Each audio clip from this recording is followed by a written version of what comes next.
15-year-old Deshaun Carter walked home from the library like he did most afternoons, head down, shoulders slightly hunched, earbuds dangling but not playing anything.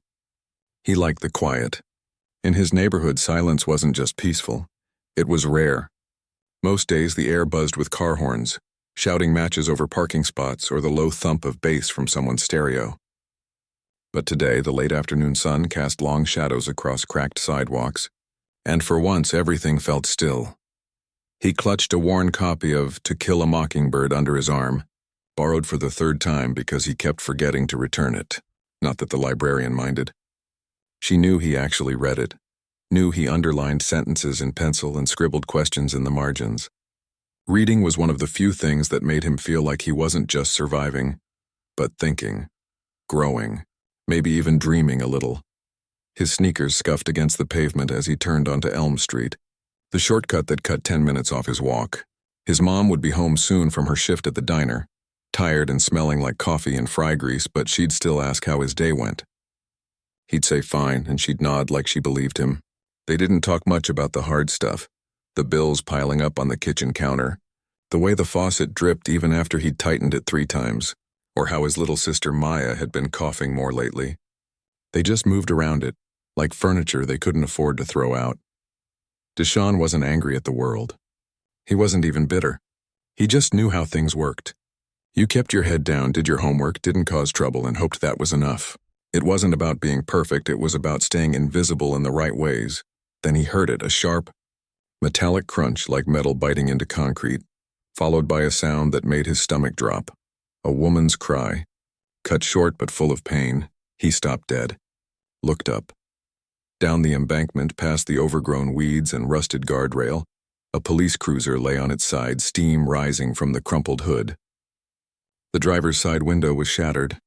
Through the broken glass, he saw a woman slumped against the seatbelt, one hand pressed to her stomach, the other clawing weakly at the door. Deshaun didn't think. He ran. His backpack bounced against his spine as he scrambled down the slope, dirt and gravel sliding under his shoes. He could smell gasoline now, sharp and sour. The car groaned like it was still alive, still hurting. He reached the door and yanked at the handle. Locked or jammed. He didn't know which. Hey, can you hear me? He called, voice cracking. The woman turned her head slowly. Her uniform was torn at the shoulder, her face streaked with sweat and dust. But what struck him most was her eyes, wide, scared but alert. And her stomach. It was rounded, unmistakably pregnant. I'm okay, she whispered, though her voice trembled. The baby, don't move, Deshaun said more firmly than he expected. He looked around. No one else was coming. No cars had stopped. The road above was empty. He kicked at the window frame, then used the heel of his shoe to knock out the remaining glass. Shards tinkled onto the grass. Careful not to cut himself, he reached through and fumbled for the door latch. His finger slipped once, twice, then clicked. The door groaned open. Okay, he said, breathless. I'm gonna help you out. Just tell me if it hurts. She nodded, biting her lip. With one arm braced against the seat and the other gripping his forearm, she pushed herself up. Deshaun held her steady, surprised by how heavy she felt, not from weight but from the sheer urgency of her situation. Every movement seemed to cost her. As soon as her feet touched the ground, the car hissed. A thin trail of smoke curled from beneath the hood, then thickened. We gotta go, Deshaun said, pulling her gently away. They'd only made it 10 steps when the engine sparked. A small flame licked up from the oil pan, then another. Within seconds, orange light flickered behind the windshield. Deshaun didn't look back. He kept walking, half carrying her up the embankment until they reached the sidewalk. Only then did he let go, his arms shaking. The officer sank onto the curb, breathing hard. She pressed both hands to her belly, eyes closed. After a moment, she opened them and looked at him, really looked. Thank you, she said, voice thick. You just saved 2 lives. Deshaun shrugged, suddenly shy. I just did what anyone would do. But they both knew that wasn't true. Sirens wailed in the distance. Red and blue lights flashed around the bend. Within minutes, paramedics were there, wrapping blankets around her shoulders, checking her pulse, asking questions. Someone handed Deshaun a bottle of water. A police officer clapped him on the back and said, You're a good kid. He stood off to the side as they loaded her into the ambulance. Before the doors closed, she turned and met his eyes. She didn't say anything. She didn't have to. Back home, his mom was waiting at the door, apron still tied around her waist. "Where have you been?" "I was worried," he almost told her. Almost said, "I helped a pregnant cop out of a wrecked car," but the words stuck in his throat. Instead, he mumbled, "Got held late at the library." She studied his face, the dirt on his knees, the scratches on his arms, the way his hands wouldn't stop trembling. But she didn't press. She just nodded and said, "Wash up. Dinner's almost ready." That night, as he lay in bed listening to Maya's soft cough through the thin wall, Deshaun replayed it all in his head. The crash, the smoke, the way the officer's fingers had gripped his like he was the only thing keeping her from falling. He didn't feel like a hero. He felt like a kid who'd been in the right place at the right time.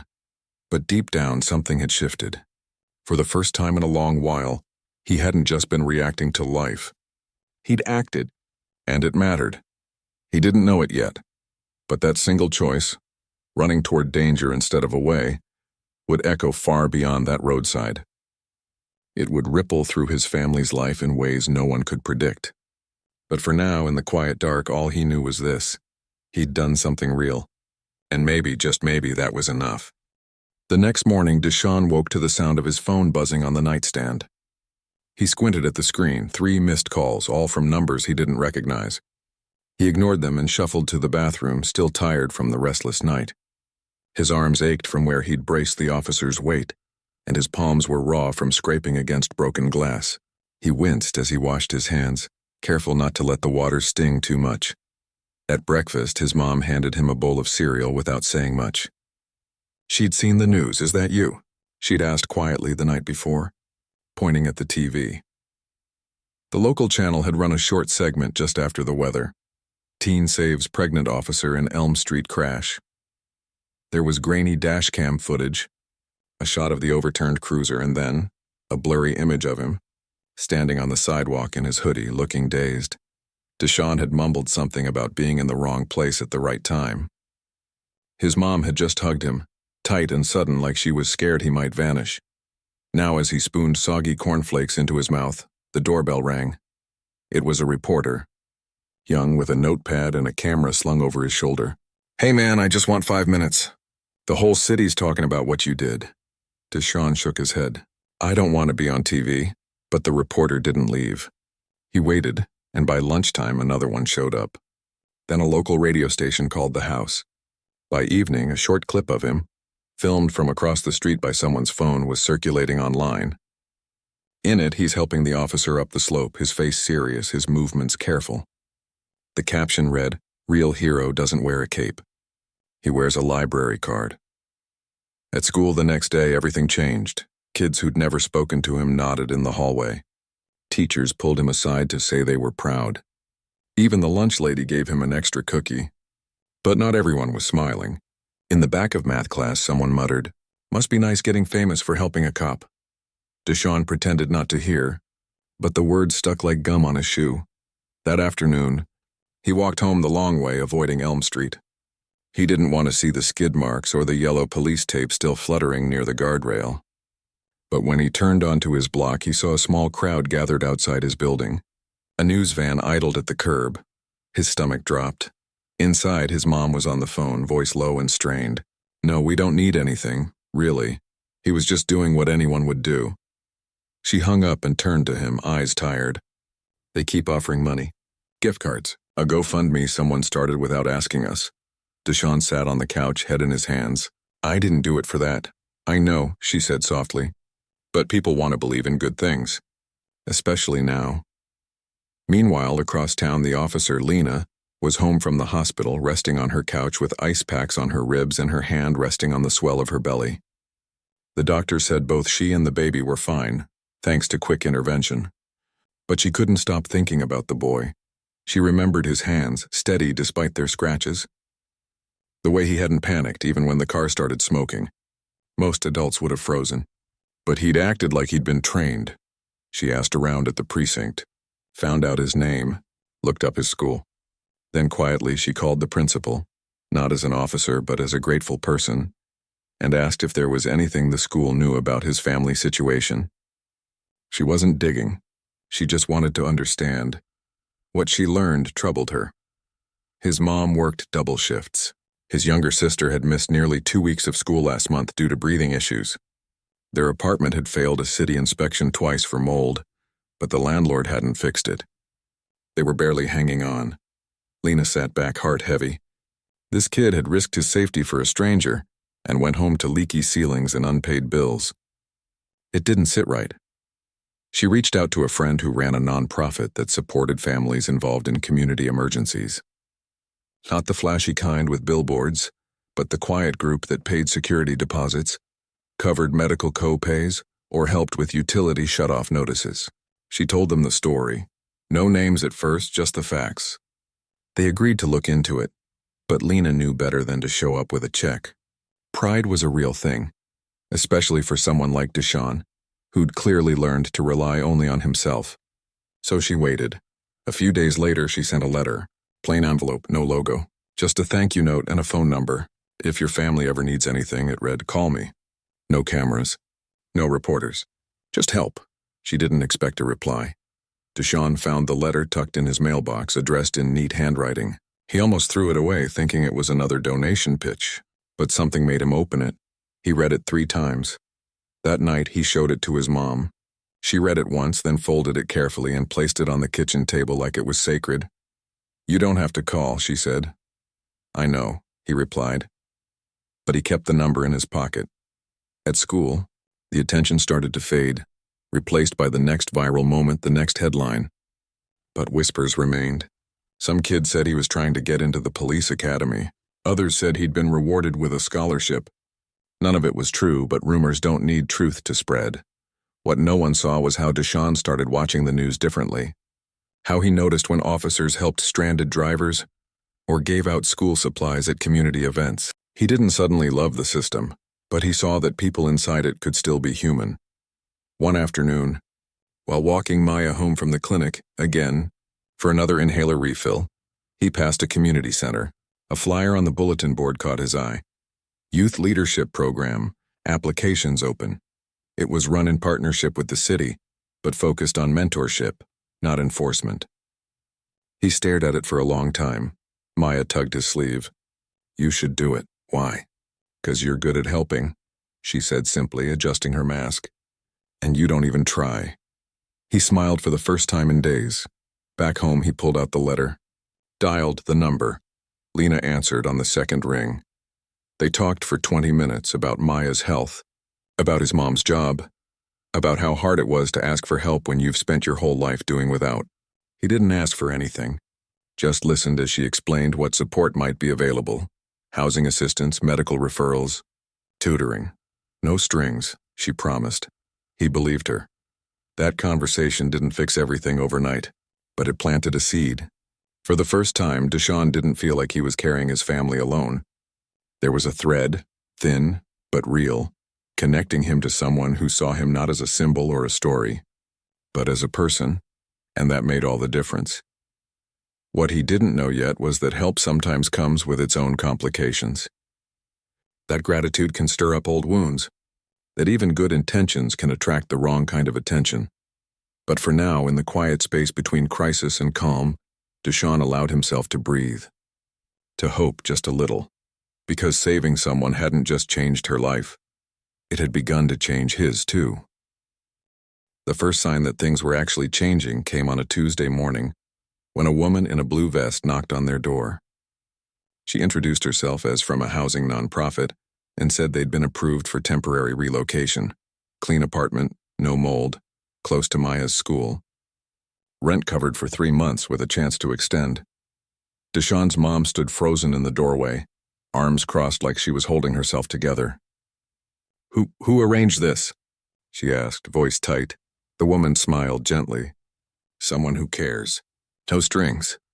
Later, after the woman left, Deshawn found his mom sitting at the kitchen table, staring at the approval letter like it might vanish. Tears rolled down her cheeks, but she didn't wipe them away. I didn't think we'd get a break, she whispered. Not ever. They moved the following weekend. The new place wasn't fancy, just 2 bedrooms, linoleum floors, and a working stove. But the air didn't smell damp. Maya's cough eased within days. She started sleeping through the night. For the first time in months, Deshawn didn't wake up worried she'd be gasping for breath. Then came the appointment with the pediatric lung specialist. Paid for, no copay, no paperwork hassle. The doctor listened to Maya's chest, asked questions, adjusted her inhaler schedule, and even gave her a peak flow meter to track her breathing at home.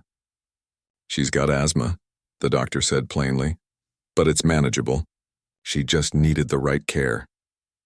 Deshawn watched his sister's face light up when the doctor handed her a colorful chart to log her symptoms. It was the smallest thing, but it felt huge, like someone finally saw her, not just as a kid who missed school, but as a person who deserved to breathe easy. Still, Deshawn couldn't shake the feeling that this help came with a price he hadn't agreed to. He hadn't asked for any of it. He'd just pulled a door open. That didn't feel like enough to earn a new life. One afternoon, he saw a local news segment about community heroes and spotted a quick clip of their old apartment building, with a voiceover saying a generous donor had stepped in after the teen's act of bravery. His stomach twisted. He hated the word hero. It made him sound like a statue, not a kid who got scared and acted anyway. Worse, people in the neighborhood started talking. At the corner store, an older man muttered, "Must be nice getting handouts for playing nice with the police." Deshawn kept his eyes down and paid for the milk without responding. But the words followed him home. He stopped answering calls from unknown numbers, deleted social media posts tagging him, avoided the community center flyer he'd once stared at so long. Then one evening there was a knock, not a reporter, not a nonprofit worker. It was Lena. She stood on the porch in plain clothes, jeans, a soft-looking sweater, hair pulled back. No badge, no uniform. Just a woman with tired eyes and a paper bag in her hand. "I brought soup," she said. "My abuela's recipe. It's good for colds or stress." Deshawn hesitated, then stepped aside. They sat at the small kitchen table, steam rising from the bowls. Maya peeked out from her room, curious, then shyly joined them. His mom hovered in the doorway, arms crossed again, but less guarded this time. "You didn't have to come," Deshawn said after a while. "I know," Lena replied, "but I wanted to. Not as an officer, just as someone who owes you more than a thank you." He stirred his soup. "I didn't do it to get anything." "I know that," she said gently. "That's why it matters." They talked, really talked. Not about the crash, not about news clips, but about life. She told him she grew up in a neighborhood not so different from his. That her brother got caught up in something stupid when he was young, and she'd lied to protect him. "I thought I was being loyal," she said, looking down. "But I was just scared, and that lie followed me for years." Deshawn was quiet for a long moment. "I get that," he finally said. Something shifted between them then. Not gratitude, not pity. Understanding. After she left, Maya turned to him and said, "She's nice." "Yeah," he said. "She is. But peace never lasts long when the past is still breathing down your neck." 2 days later, a beat-up sedan pulled up outside their new building. Deshawn recognized it instantly, his Uncle Ray's car. The one he hadn't seen in 3 years, not since the night his dad left and Ray showed up drunk, shouting about debts and disrespect. His stomach dropped. Ray got out slow, like his joints hurt. He wore a faded jacket and had a duffel bag slung over his shoulder.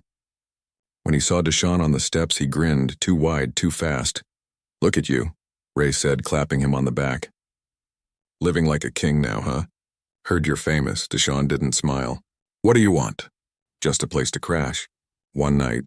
Got into a little trouble down south. Need to lay low." Deshawn glanced at the bag. It was heavy. "Too heavy for clothes. I can't," he said. Ray's smile faded. "You're gonna turn your own blood away? After everything I did for your mama when y'all had nothing?" "That was years ago," Deshawn said, voice low. "And you disappeared right after." Ray leaned in, voice dropping to a growl. "Don't get proud on me, boy. You think that cop lady's your new family now? She'll drop you the second the cameras stop rolling." Deshawn's fist clenched, but he didn't move. "Leave." Ray stared at him for a long moment, then spat on the sidewalk. "Fine, but remember, you owe me." "Blood don't forget." He threw the duffel bag at Deshawn's feet. "Hold this. Just overnight. No one's gotta know." Then he got in his car and drove off. Deshawn stood there, heart pounding. He didn't open the bag. He didn't need to. He knew what was inside, cash wrapped in plastic, maybe a gun, definitely trouble. That night he barely slept. He thought about hiding the bag, burning it, throwing it in the river. But he also thought about Ray showing up again with more than words. The next morning he called Lena. Not for help. Just to talk. They met at the same park bench where they'd sat before. He didn't tell her everything, but he told her enough. "I don't want to be the reason my family gets dragged back into something dark," he said, staring at his shoes. "But if I say no, what if he hurts someone?" Lena was quiet for a long time. Then she said, "Doing the right thing doesn't always feel noble in the moment. Sometimes it just feels lonely." She didn't tell him what to do. She just sat with him in the weight of it. When he got home, he left the duffel bag on the curb with a note. Not my problem anymore. He didn't know if Ray would come back. He didn't know if the police would find the bag. All he knew was this. For the first time, he chose his future over his fear. And that choice, quiet, unseen, unrecorded, was the bravest thing he'd ever done. The duffel bag disappeared by morning. Deshawn didn't see who took it. Maybe Ray came back in the dark, maybe someone else did. Either way, it was gone. But the tension didn't leave with it. It hung in the air like storm clouds, heavy and waiting. For days, Deshawn jumped at every car that slowed near their building. He checked the locks twice before bed. He walked Maya to school himself, even though it made him late for class. His mom noticed but didn't say much. Just started keeping a baseball bat by the front door, the kind she used to keep under the diner counter for rowdy customers. Then one rainy Thursday, Ray showed up again, not at the apartment, at school. Deshawn was heading to the library during lunch when he saw him leaning against the chain-link fence near the bike racks, hood pulled up against the drizzle. Kids gave him a wide berth, sensing something off. Ray spotted Deshawn and pushed off the fence, walking toward him with that same slow, deliberate swagger. "Thought you'd ghost me?" Ray said, stopping just out of arm's reach. His eyes were bloodshot, his jaw tight. "You left my stuff out like trash. I didn't know what was in it," Deshawn said, voice low. "And I don't want to know." Ray laughed, but there was no joy in it. "You think you're too good now? Living in some clean apartment, hanging with cops, acting like you forgot where you came from?" "I didn't forget," Deshawn said. "I just don't want to go back." Ray stepped closer. "Blood is blood. You turn your back on family, you got nothing." "I've had nothing before," Deshawn shot back, surprising even himself. "And I'd rather have nothing than lose what I'm starting to build." For a second, Ray looked stunned. Then his face hardened. "Fine, but don't come crying when the real world reminds you who you really are." He turned and walked away, but not before spitting on the pavement near Deshawn's shoes. The rest of the day passed in a blur. Deshawn couldn't focus in class. Every time the door opened, he tensed. That night, he barely slept. He kept replaying the conversation, wondering if he'd said too much or not enough. 2 nights later, the window in their living room shattered. It wasn't a rock. It was a brick, wrapped in a note that read, "You owe me." Glass shards glittered across the floor like broken stars. Maya screamed. His mom grabbed the bat and stood in front of her, eyes scanning the dark street. Deshawn's hand shook as he swept up the mess, his throat tight with anger and fear. He wanted to run after Ray, to yell, to fight. But he knew that's exactly what Ray wanted, to drag him back into the cycle, to prove he hadn't really changed. Instead, he called Lena. Not 911, not the precinct, just her. She showed up in 20 minutes, still in sweatpants and a hoodie, hair damp from the shower. She didn't wear her badge, didn't bring backup, just stood in their living room, looked at the broken window and said, "He's trying to scare you into making a mistake." "I know," Deshawn said, voice rough. "But what if he hurts Maya, or my mom?" Lena sat beside him on the couch. "Then we make sure he can't." She didn't call it protection. She didn't make promises she couldn't keep. But the next day, a community safety liaison, a retired officer who worked with at-risk families, started making quiet rounds near their building. Not in a patrol car, just walking, nodding at neighbors, being present. It wasn't dramatic, but it was enough to make Ray think twice. Meanwhile, Deshawn threw himself into routine. School, homework, walking Maya to the clinic. He signed up for that youth leadership program after all, the one at the community center. The first meeting was awkward. He didn't know anyone, but the facilitator, a soft-spoken man who'd once been in a gang himself, pulled him aside and said, "You don't have to talk, just show up. That's half the battle." So he showed up, and slowly he started talking. He learned about conflict resolution, about how to de-escalate a heated situation, about how trauma lives in the body long after the danger passes. He met other kids who'd lost parents, who'd been evicted, who'd made mistakes and were trying to do better. For the first time, he didn't feel alone in his struggle. One afternoon during a session on decision-making, the facilitator asked, "What's the hardest choice you've ever made?" Deshawn hesitated. Then he said, "Saying no to someone who raised me." The room got quiet. No one judged. No one interrupted. They just listened. Afterward, a girl named Tasha, who'd been in and out of foster care since she was 10, said, "Sometimes the bravest thing you can do is walk away from the people who love you the wrong way." He nodded. It felt true. Back home, things began to settle.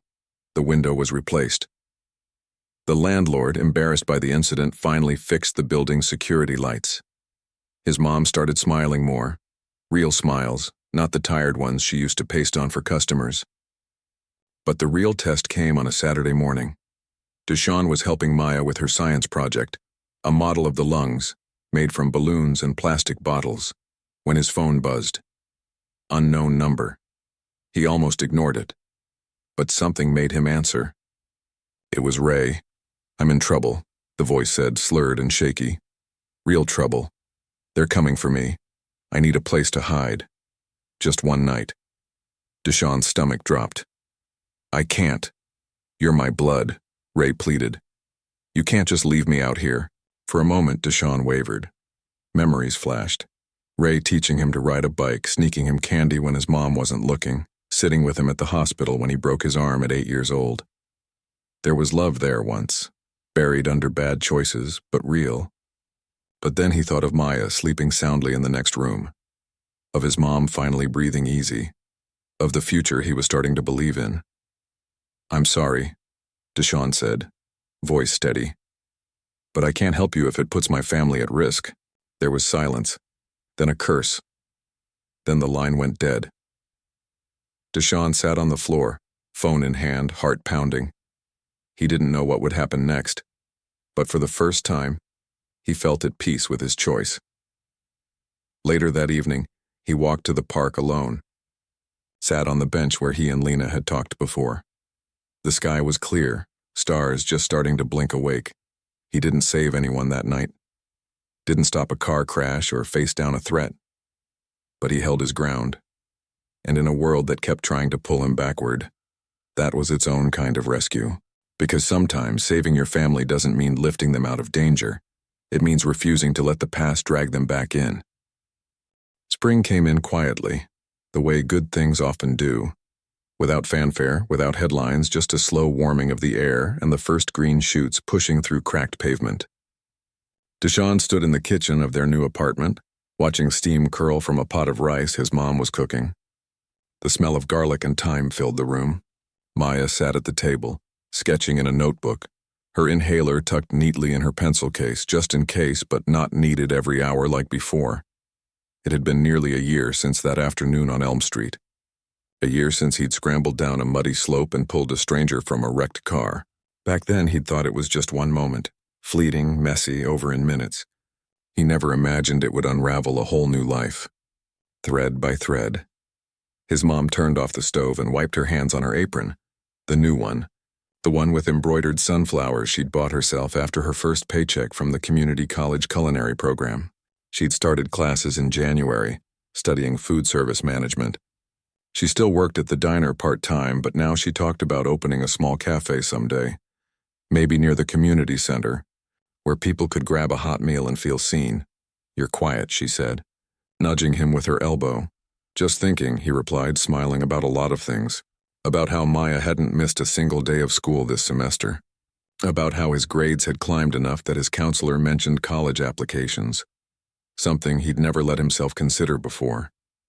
About how he'd completed the youth leadership program and was now mentoring younger kids, showing them how to stay calm in tough situations, how to ask for help without shame, and about the letter he'd received last week. It came in a plain envelope just like the first one.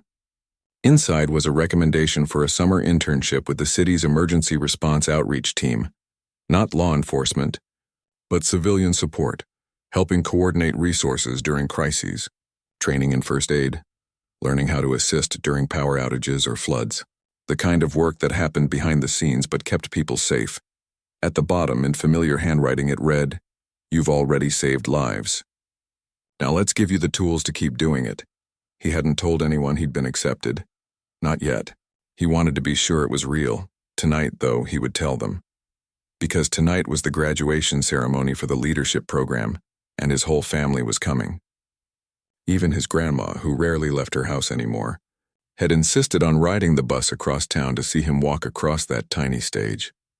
The community center buzzed with energy when they arrived, parents clapping, kids fidgeting in slightly too big dress shirts, facilitators beaming like proud uncles and aunts. Deshaun spotted Tasha near the back giving him a thumbs up. He nodded back, nerves fluttering in his chest. Then he saw her.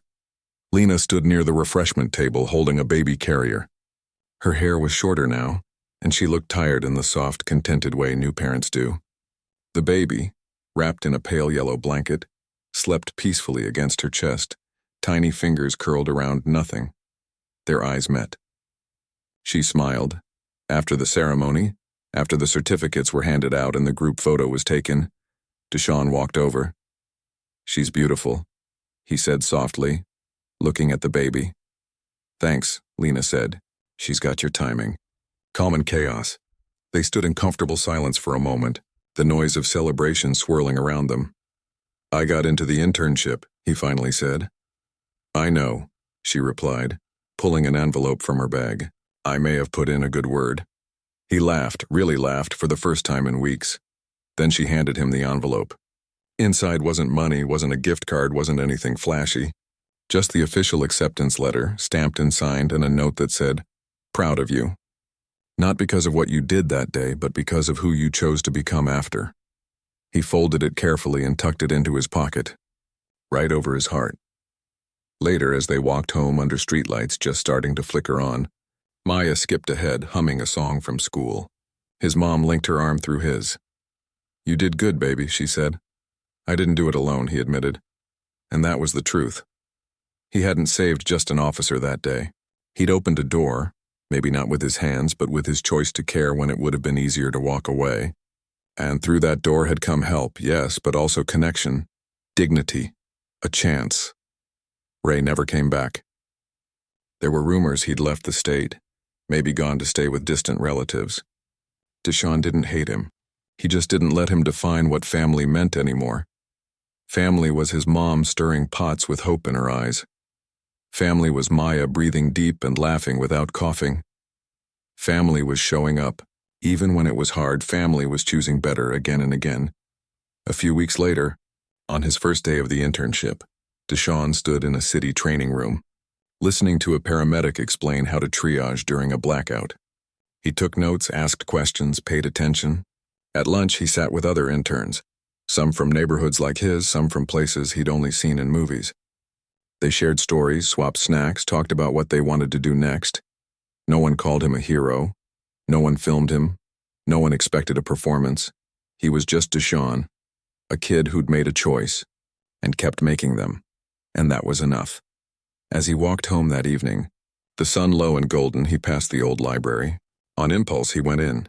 The same librarian looked up from her desk and grinned. "Back from Mockingbird again?" she teased. "No," he said, heading to the career section. "Looking for something new. Because the story wasn't over, it was just getting started."